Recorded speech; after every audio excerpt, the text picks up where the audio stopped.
wa ala alihi wa sahbihi wa man tabi'ahum bi ihsanin ila yaumiddin, amma ba'du. Kita bersyukur kepada Allah Subhanahu wa taala atas segala nikmat yang diberikan oleh Allah kepada kita semua, terutama sampai pada petang hari ini kita masih diberikan kekuatan iman dan Islam. Kita masih diberikan kesehatan serta kesempatan sehingga kita masih bisa melaksanakan kewajiban kita, salat maghrib berjamaah, dan kita lanjutkan dengan mengkaji agama Allah Subhanahu wa taala. Mudah-mudahan kesempatan semacam ini senantiasa diberikan oleh Allah kepada kita semua sampai nanti kita menghadap kepada Allah yang tentunya dalam posisi husnul khatimah. Amin ya rabbal alamin. Salawat salam tetap terlimpahkan kepada Rasulullah Muhammad SAW sebagai khatamul anbiya wal mursalin, penutup para nabi dan rasul yang tidak ada nabi lagi sesudah Nabi Muhammad SAW. Baik, Bapak Ibu yang dimuliakan oleh Allah, setiap ahad ketiga insyaallah dengan izin Allah kita akan membahas kitab Arba'in An-Nawawi. Untuk yang ringan-ringan dulu, kita membahas 42 hadis yang ditulis dalam sebuah kitab Arba'in An-Nawawi, dan kita kembangkan dengan syarah-syarahnya. Cukup banyak syarah yang membahas mengulas di kitab hadis Arba'in An-Nawawi. Di antaranya biasanya acuan saya adalah kitab Al-Wafi. Al-Wafi syarah Arba'in An-Nawawi punyanya Syekh Mustafa Al-Quba. Nanti jenengan bisa kembangkan dengan kitab-kitab yang lain. Baik, langsung saja kita masuk di hadis yang pertama. Hadis ini kita semuanya hafal. Hadis ini semuanya hafal. Hadis dari sahabat Umar bin Khattab ini ya. Jadi sahabat Umar bin Khattab. Dia diriwayatkan oleh Imam Bukhari dan Muslim secara sanad sahih. Secara sanad sahih. Innamal a'malu binniyati wa innamal likulli imri'in ma nawa. Faman kanat hijratuhu ila Allah wa rasulih fa hijratuhu ila Allah wa rasulih. Wa man kanat hijratuhu lidunya yusibuha aw imra'atin yankihuha fa hijratuhu ila ma hajara ilaih. Hadis yang cukup singkat, padat, tapi isinya luar biasa. Kata-kata inama, kata-kata inama itu faedahnya lil hasad. Ada inama yang dua, inama yang pertama dan inama yang kedua. Inama yang pertama itu faedahnya lil hasad, pembatasan. Sehingga banyak yang menerjemahkan dengan istilah segala sesuatu, segala amal, sesungguhnya amal-amal itu tergantung niat. Apakah niatnya itu posisinya lisihah, untuk sah atau tidak sah, ataukah untuk lil kamal, sempurna atau tidak sempurna? Itu jadi bahasa di kalangan para ulama. Yang benar adalah untuk lisihah, karena konteksnya lil hasad tadi. Jadi amal itu ketika dia tidak ada niat, maka dia itu tidak sah, karena di situ ada huruf ba. Sementara inama yang kedua adalah untuk lin natijah. Jadi segala sesuatu amal itu tidak sah kalau tidak ada niat, dan niatnya tentu karena Allah. Dan seseorang itu akan mendapatkan apa yang dia niatkan. Baik, kita bahas satu persatu. Asbabul wurud. Kalau Al-Quran namanya asbabun nuzul. Kalau hadis namanya asbabul wurud.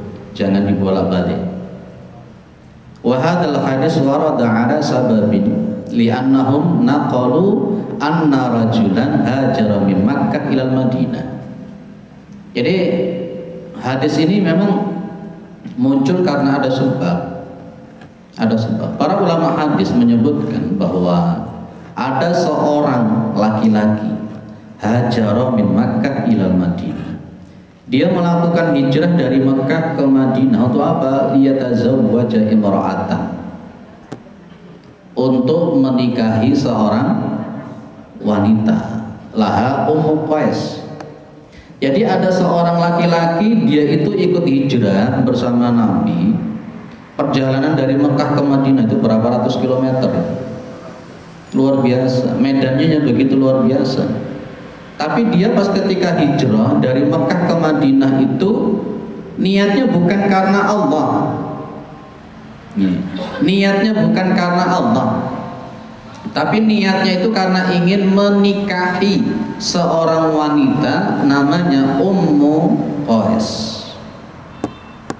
La yuridu bidzalika fadilatal hijrah, fakana yuqalu lahu muhajiru Ummi Qais. Ini yang menarik. La yuridu bidzalika fadilatal hijrah. Laki-laki ini yang ikut hijrah dari Mekah ke Madinah itu dia tidak mengharapkan fadilahnya hijrah, padahal fadilah hijrah begitu luar biasa. Tapi yang dia inginkan, yang dia niatkan itu cuma mendapatkan wanita. Maka orang yang semacam ini, kata Nabi, innamal a'malu binniyat wa innamal likulli imri'in ma nawa. Laki-laki ini tidak dapat pahala hijrah, tidak dapat dia pahala fadilah hijrah, dia dapat. Dia hanya mendapatkan seorang wanita. Jenengan datang ke sini niatnya apa? Lek golek gedang tok ya iku wae.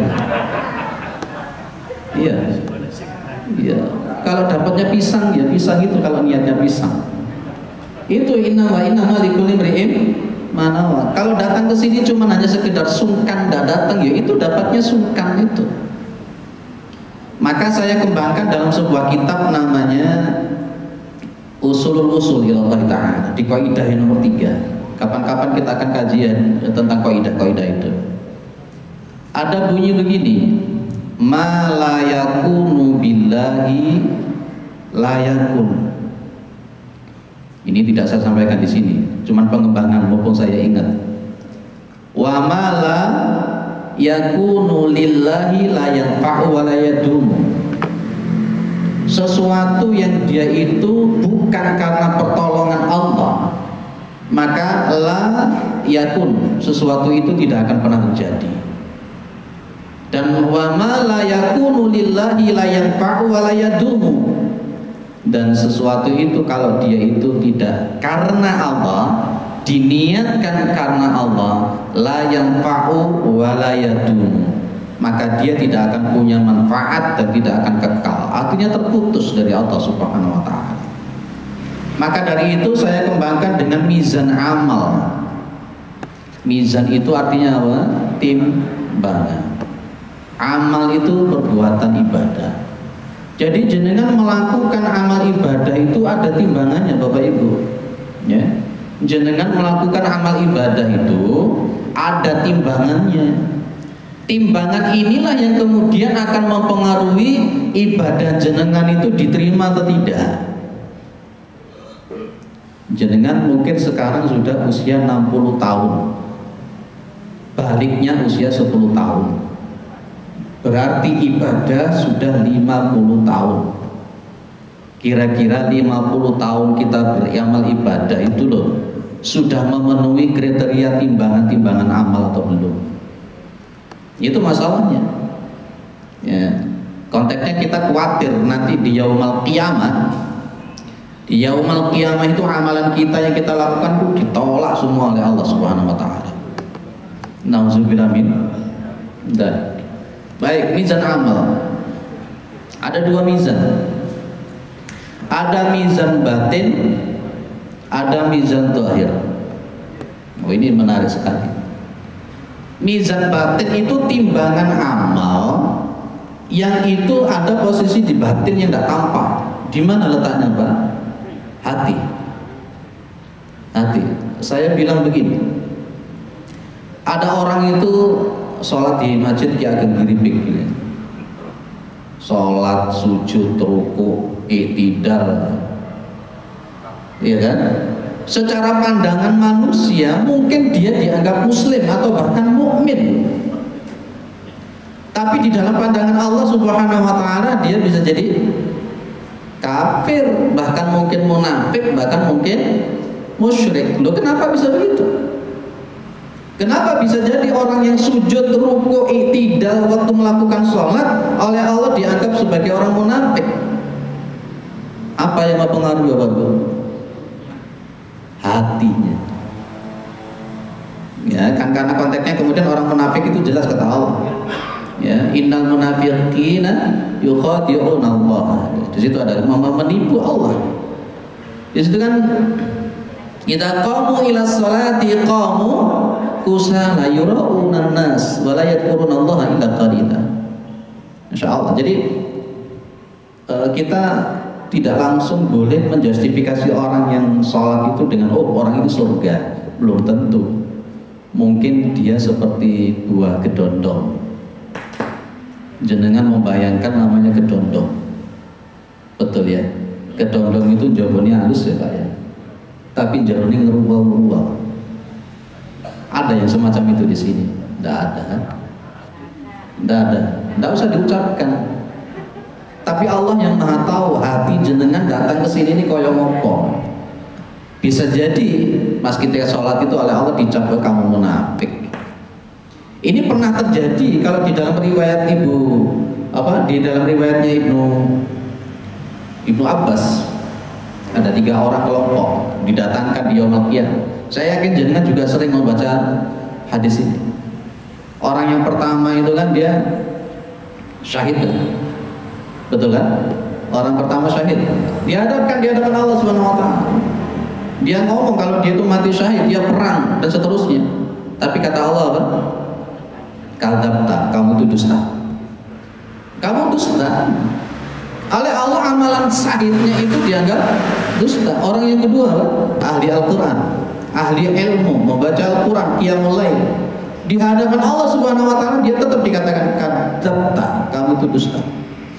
Di dalam riwayat Abu Hurairah di dalam kitab Fathul Majid sampai ada kalimat waqalatil malaikatu kadzabta, dan malaikat pun ikut mengatakan kamu itu dusta.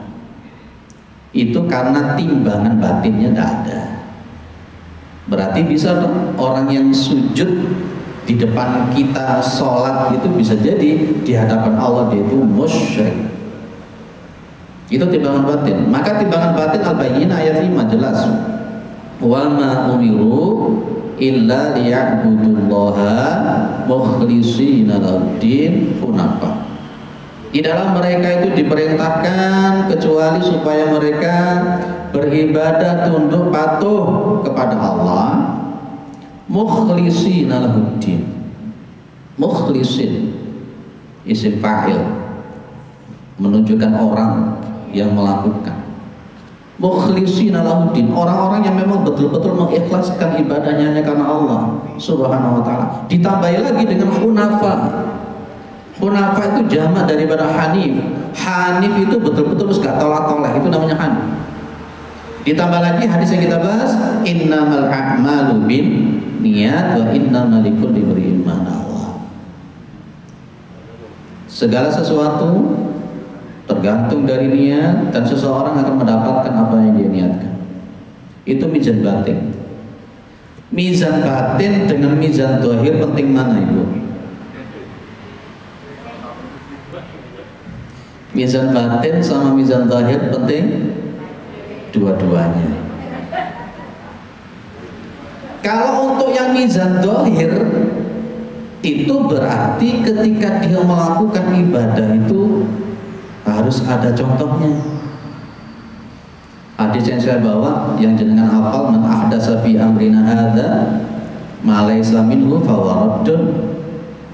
Barang siapa yang mengadakan hal-hal yang baru di dalam perkara agama kita ini yang tidak ada di dalam perkara agama kita ini jelas ya, minhu fa huwa raddun, maka dia itu tertolak. Man amila amalan laisa alaihi amruna fa huwa raddun, itu juga jelas. Barang siapa mengamalkan suatu amalan yang itu tidak ada dalam urusan kami, di dalam agama kami, maka dia itu tertolak. Dua-duanya penting. Ada orang sholatnya ikhlas awal karena Allah, gak tolak-tolak, gak ria-ria, tidak ada ingin dihargai orang, tidak ingin dilihat orang. Tapi sholat subuhnya jadi 3 rakaat. Yo rasa, wong sholat subuh 2 rakaat kok jadi 3 rakaat, tidak sah, nggak sesuai contoh. Nabi tidak pernah melakukan sholat subuh itu 3 rakaat. Jadi maka konteksnya di dalam masalah sholat ada muncul kalimat sallu kama ra'aitumuni usolli. Kadangkala ada orang itu Bapak Ibu mementingkan cuman batin toh, tapi dohirnya tidak diurusi. Ada orang itu yang mementingkan dohirnya toh, tapi tidak mengurusi yang batin. Nanti kita akan bahas tentang masalah seperti itu di hadis tentang hukum Islam. Sangat-sangat jelas di situ. Ada orang yang penting hatinya api, ya, penting hatinya api, orang usah sholat, orang sing ngono kan ya. Akeh ya, orang usah sholat, penting hatinya api. Loh, ini penting niate, loh ini nggak benar model ini. Ada yang dibalik sholatnya gawat tuh, tidak karu-karuan, tapi akhlaknya kayak setan. Ada model begitu. Lah ini mizan batin, mizan zahir sama-sama. Suatu saat ada seorang sahabat yang sholat di hadapan Nabi Muhammad SAW. Pas ketika dia selesai sholat, kemudian menghadap Rasulullah Muhammad SAW. Setelah sholat, Nabi mengatakan, "Sallu kama sholli fa innaka lam tusalli." Sholat lagi, kamu belum sholat. Akhirnya orang ini sholat yang kedua. Setelah sholat yang kedua, dia menghadap kepada Nabi. Nabi ngomong lagi, "Sholat lagi, kamu itu belum sholat."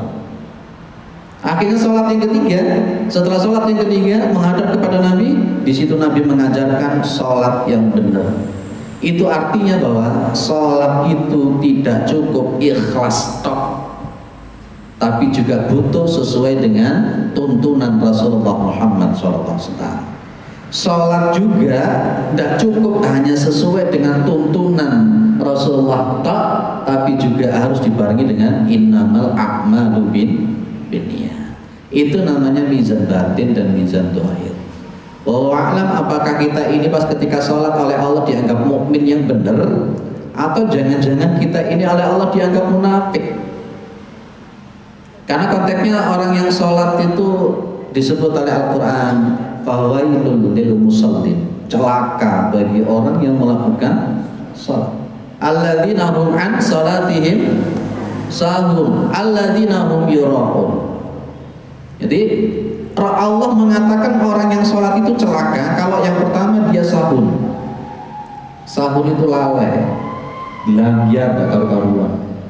Yang kedua, pas ketika dia melakukan sholat itu apa? Yura'un, karena ingin dilihat sama orang, karena ingin dipuji sama orang. Dan itu yang kata Nabi disebut syirik kecil.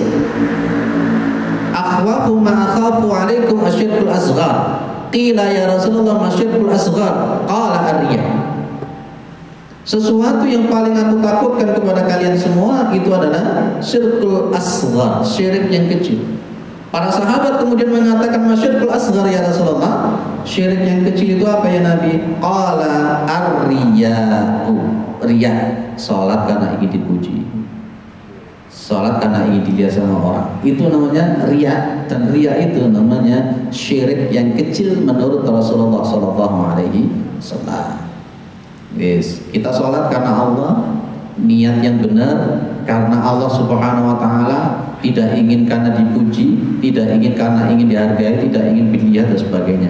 Tetap mantap nang Gusti Allah, ora tolak-tolak. Clear mizan batin, mizan zahir. Lanjut. Suaranya tak wonten mau Pak, tak apa ya Ibu. Soalnya masih ngantuk-ngantuk bareng. Apalagi subuh ya. Berikutnya ajrun niyat dan ajrul amal. Ajrun niyat, ajrul amal. Kalau umpamanya ada orang yang biasanya sholat jamaah di masjid Ki Ageng Kripik,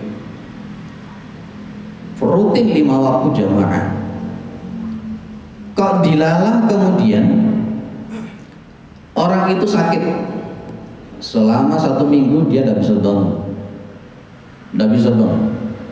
Tapi di dalam hatinya itu ingin tetap berjamaah di Ki Ageng Grimbing.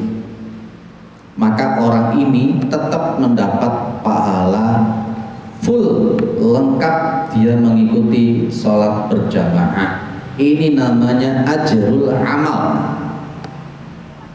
Tapi catatannya, garis bawahnya, ajrul amal itu dibangun atas dasar kebiasaan yang selalu dia biasakan. Jenengan setiap hari sholat tahajud, tiap hari sholat tahajud. Kok dilalah jenengan sakit, tapi kerentak jenengan ingin sholat tahajud, maka jenengan mendapatkan pahala full. Jenengan melakukan sholat tahajud, itu namanya ajrul amal. Ada namanya ajrul niat, dia hanya mendapatkan niat saja. Saya contohkan hadis yang pertama, hadis riwayat Muslim itu ya.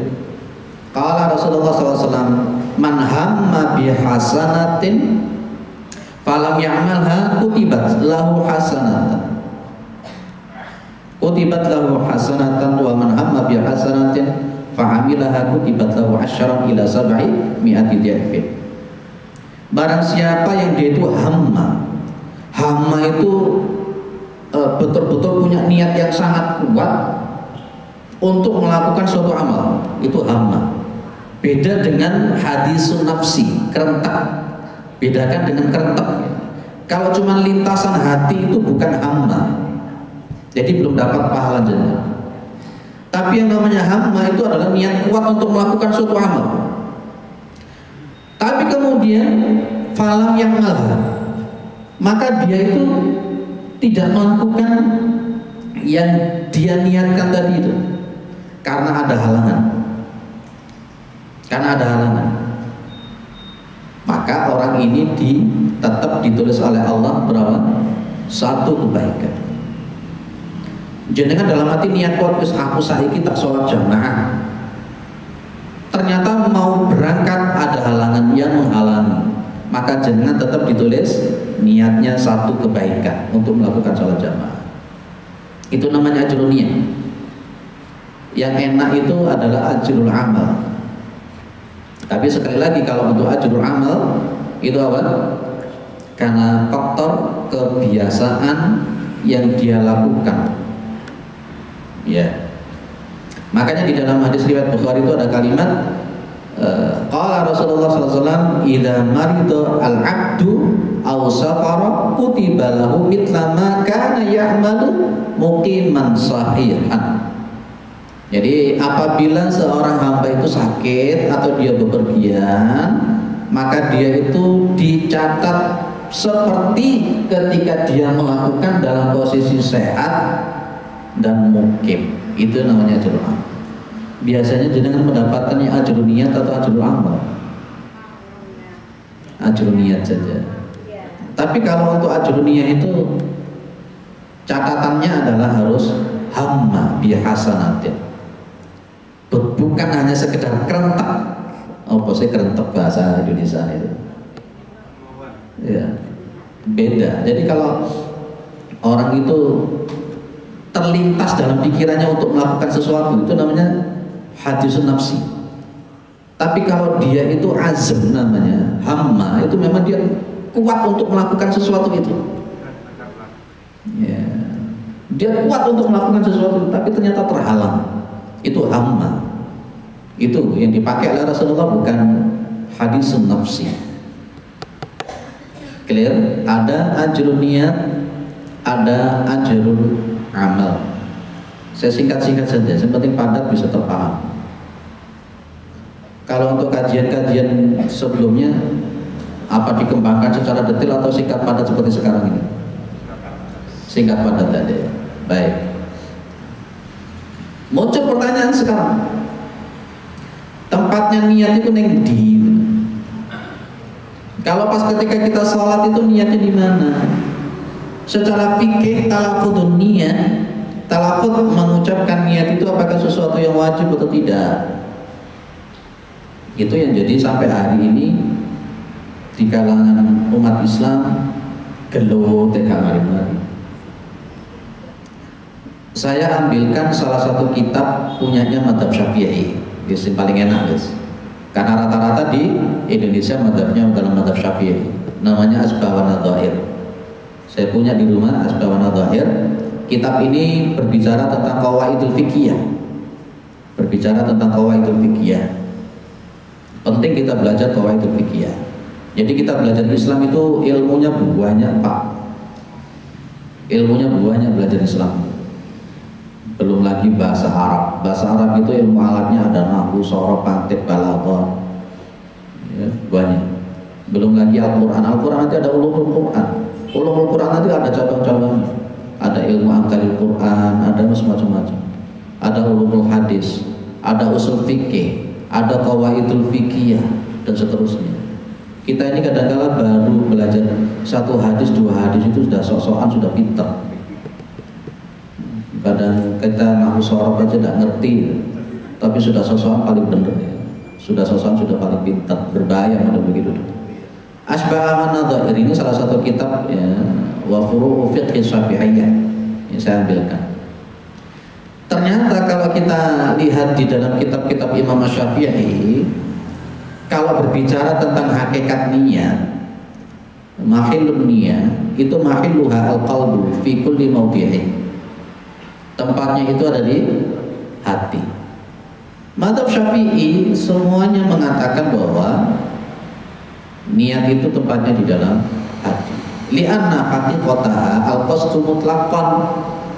Karena hakikatnya niat itu adalah secara mutlak untuk menyengaja melakukan sesuatu. Tapi ada juga kemudian di kalangan madzhab Syafi'iyah yang mengatakan bahwa harus dibarengkan dengan perbuatan. Makanya kalau kita belajar namanya contoh di biasanya yang dipegang oleh umat Islam itu kan tuntunan sholat lengkap gitu ya. Itu niatnya sholat dibarengkan dengan apa? Itu dan seterusnya. Baik, yang pengen saya kembangkan adalah bahwa semua ulama sepakat niat itu tempatnya di dalam hati.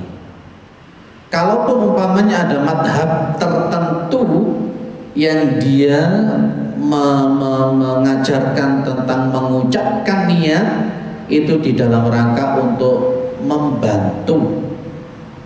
Kalau di dalam kitab ini ditulis untuk membantu, menyinkronkan, cuman itu saja. Tapi kalau ditanya tempatnya di mana? Hati. Sehingga sebenarnya di madzhab Syafi'i sendiri mengatakan bahwa di talafut niat itu tidak wajib. Maka di bawah wal hasilu annahuna aslaini. Al awal annahu la yakfi at-talaffudzu bil lisani dunahu. Ya, sesungguhnya tidak cukup mengucapkan dengan lidah dunahu tanpa ada niat di dalam hati. Ada orang niat cuma yang diucapkan di mulut tapi hatinya tidak niat, itu tidak sah. Tidak sah. Wa tsani annahu la yushtaratu ma'al qalbi at-talaffudzu, dan tidak disyaratkan ya ma'al qalbi beserta hati itu diucapkan. Ini madzhab Syafi'i. Ya, berarti yang paling pokok di mana? Hati. Tapi pas ketika jenengan itu niatnya di dalam hati harus memenuhi 3 unsur. Sadar. Terus ini pernah yang ngaji sama saya pernah saya sampaikan. Sadar. Apa lagi, Pak? Aduh. Sengaja. Yang ketiga, tidak dibawa paksaan. Ini unsurnya niat. Yang pertama sadar. Lihat jenenge ono wong tidur, ada orang tidur kok melindur. Pas ketika melindur dia mengucapkan nawaitul wudhu'a li raf'il hadatsin asghari. Sah atau tidak? Tidak, karena dia tidak sadar. Ada orang mabuk. Pas ketika dia mabuk, dia mengucapkan usolli fardhu dhuhri 4 rakaatin. Sah atau tidak? Tidak, dia tidak sadar. Ya, maka konteks niat yang paling pokok pertama rukunnya itu adalah sadar. Yang kedua, rukun daripada niat itu harus sengaja. Kalau orang latah pas ketika dipukul, jenenge wong latah. Begitu latah dipukul dia langsung mengucapkan nawaitu wudu'an lirafil hadas. Itu tidak sengaja, itu tidak sah. Tidak sah. Dan kemudian yang ketiga, tidak dalam dibawa paksa. Jadi ketika jenengan umpamanya tidak melafadzkan di dalam mulut, tapi jenengan sadar, jenengan sengaja, tidak dibawa paksaan, maka itu sudah dianggap niat. Jenengan mau puasa Senin atau Kamis, jam 9 tidur, pasang alarm, nanti malam saya mau bangun untuk sahur. Pasang jam 2 bangun, kemudian sholat tahajud, sahur. Dia tidak mengucapkan apa-apa. Setelah sahur, ya dia siap-siap untuk sholat berjamaah. Rangkaian dia memasang alarm sampai dia bangun jam 2. Kalau dia memenuhi kriteria 3 hal tadi itu, meskipun dia tidak mengucapkan saya besok mau puasa hari Senin, maka itu sudah dianggap niat. Jadi posisinya di sini yang paling penting yang di bawah itu, bahwa tidak cukup mengucapkan dengan lisan tapi hatinya tidak niat.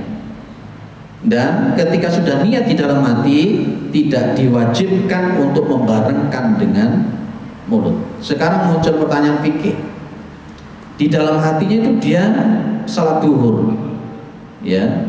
Tapi ternyata bagi teman-teman kita yang memakai, saudara-saudara kita yang memakai talaffudzun niyah, di mulutnya mengatakan salat asar.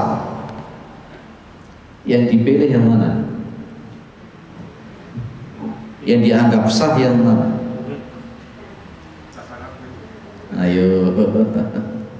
Jadi di dalam hatinya itu maunya dia lihat, oh sekarang sudah jam 1, hatinya harus niat sholat duhur. Lah kok di dalam mulutnya itu keliru, usolli fardhul asri arba'a rakaatin mustaqbilal, aku ya ora apa ya atau enggak bisa. Mana yang diambil? Maka yang diambil itu adalah yang qalbunya, hatinya yang diambil. Yang dianggap sah itu adalah hatinya. Begitu ya. Dan begini juga saya kembangkan sedikit, sesuatu yang jelek tidak boleh diputar dengan niat baik. Aku tak nyolong tapi niatku api, tidak boleh. Aku tak ngerampok nanti duitnya tak gawe haji, umroh. Sesuatu yang jelek tidak bisa menjadi baik karena niat yang baik.